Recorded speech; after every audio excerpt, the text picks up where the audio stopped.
नमस्कार। आज का टॉपिक है राजस्थान के खनिज और उद्योग। तो सबसे पहले बात करेंगे हम राजस्थान के खनिजों की।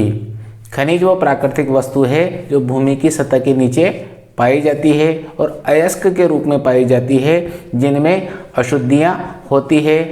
हेमेटाइट और मैग्नेटाइट अयस्क से लौह धातु प्राप्त की जाती है। उसी तरह बॉक्साइट अयस्क से एल्युमिनियम धातु प्राप्त की जाती है। राजस्थान के परिप्रेक्ष्य में बात करें तो राजस्थान को खनिजों का अजायब घर कहा जाता है।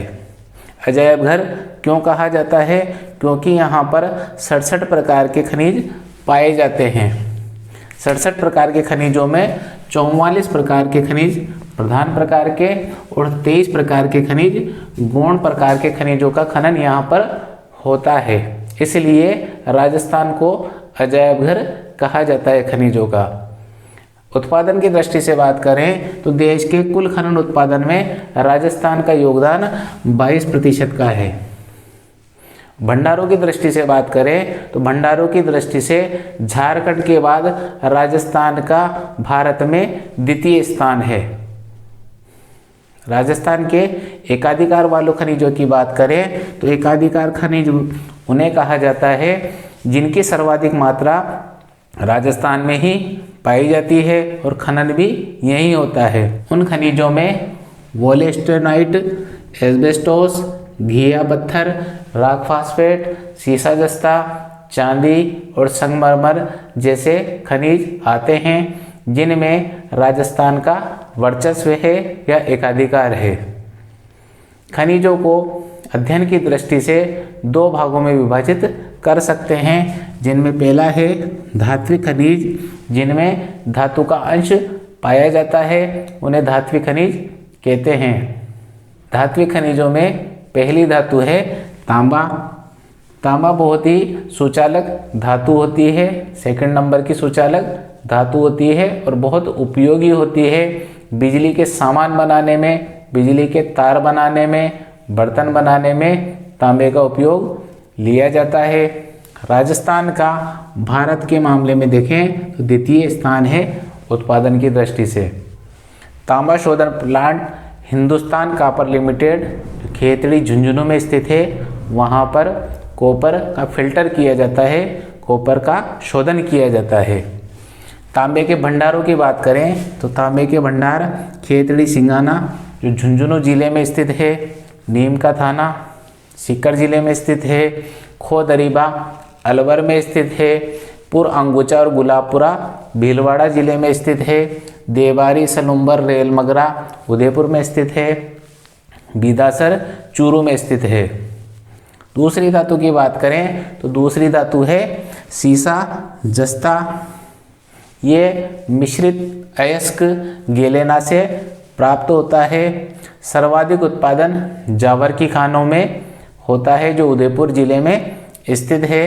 राजपुर दरीबा जो राजसमंद में स्थित है, रामपुर अंगुचा गुलाबपुरा जो भीलवाड़ा में स्थित है, चित्तौड़ के चंदेरिया में सुपर जिंक स्मलेटर जो जिंक के फिल्टर करने का कारखाना है, वो 2005 में ब्रिटेन की सहायता से स्थापित किया गया था। चित्तौड़गढ़ में ही निजी क्षेत्र का एक फिल्टर प्लांट और भी लगा हुआ है। देश के कुल संचित भंडारों की बात करें तो राजस्थान में शीशे जस्ते का लगभग 90% भाग राजस्थान में पाया जाता है। सबसे बड़ी बात यह है कि शीशे जस्ते के साथ ही चांदी जो धातु है वो भी इसमें खनन के साथ प्राप्त होती है। तीसरे महत्वपूर्ण धातु की बात करें तो तीसरे महत्वपूर्ण धातु है टंगस्टन। टंगस्टन एक सामरिक महत्व की धातु होती है। वुल्फ्रेमाइट अयस्क से ये प्राप्त होती है। राजस्थान में टंगस्टन का मुख्य जो जमाव है या जो पाई जाती है वो नागौर जिले के डेगाना क्षेत्र में पाई जाती है और सिरोही जिले के बालदा क्षेत्र में भी ये पाई जाती है। नागौर के डेगाना क्षेत्र में ही टंगस्टन का फिल्टर प्लांट लगा हुआ था, लेकिन उसकी लागत ज़्यादा होने और आयातित टंगस्टन की कीमत कम होने के कारण उसको बंद करना पड़ा। पूरे देश का 75% टंगस्टन राजस्थान से ही प्राप्त किया जाता था। चौथी धातु की बात करें तो चौथी धातु है चांदी, जो सीसा जस्ता के साथ ही मिश्रित रूप से प्राप्त होती है और ये भी सीसा जस्ता के साथ ही उदयपुर की जावर खानों से बहुतायत में प्राप्त की जाती है। देश के 80.8% भंडार राजस्थान में ही है चांदी के और यहीं से निकाली जाती है। खनिजों के दूसरे प्रकार की बात करें तो दूसरा प्रकार है अधात्विक खनिज। ऐसे खनिज जिनमें धातु की मात्रा नहीं पाई जाती उन्हें अधात्विक खनिज कहा जाता है। अधात्विक खनिज की बात करें तो अधात्विक खनिज में पहला है संगमरमर, जहां पर राज्य का एकाधिकार पाया जाता है।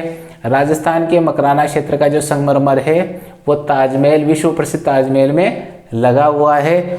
राजस्थान में न केवल सफ़ेद प्रकार का संगमरमर पाया जाता है बल्कि में उदयपुर में हरा, भैंसलाना में काला, जालोर और बांसवाड़ा में गुलाबी, जैसलमेर में पीला, पाली में सतरंगा, इस तरह के संगमरमर भी, भांति भांति के संगमरमर भी राजस्थान में पाए जाते हैं और विदेशों में काफ़ी मात्रा में निर्यात किए जाते हैं। दूसरे अधात्विक खनिज की बात करें तो दूसरा अधात्विक खनिज है जिप्सम, जो गोठ मांगलोद, भदवासी जो नागौर में स्थित है, जामसर, लूणकरणसर, तारानगर जो चूरू और बीकानेर क्षेत्र में आते हैं, मोहनगढ़, हमीरवाली, जैसलमेर, बाड़मेर के क्षेत्र में आने वाले, फालसून, मंगलोद जो पाली क्षेत्र में आते हैं।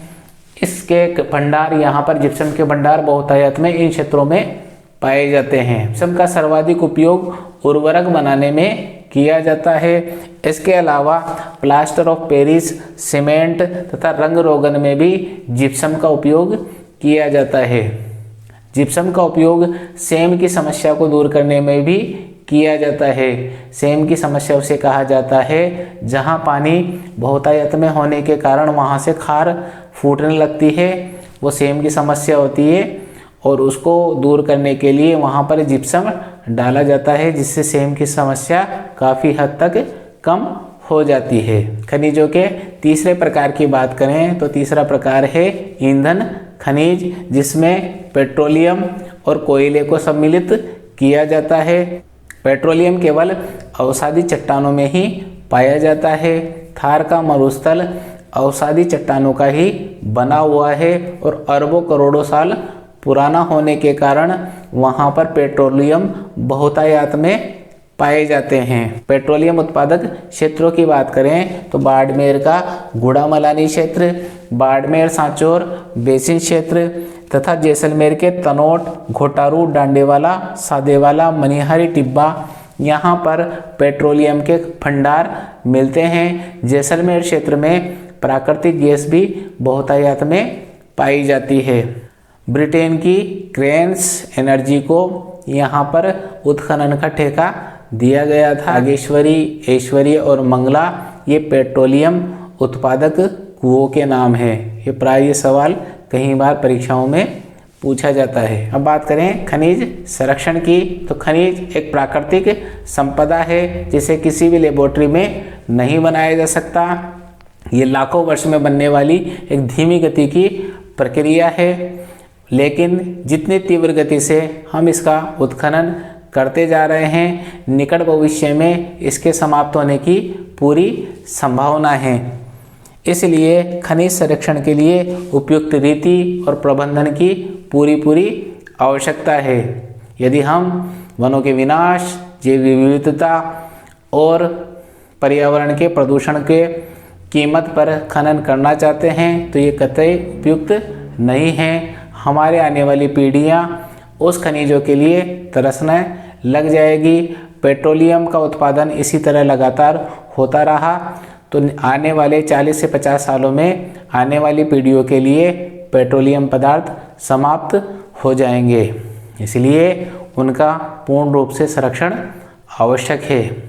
अगर आपको मेरा ये वीडियो पसंद आया हो तो चैनल को सब्सक्राइब करें और अपने दोस्तों को वीडियो को ज़्यादा से ज़्यादा शेयर करें ताकि पढ़ने वाले बच्चों को इसका पूरा लाभ मिल सके।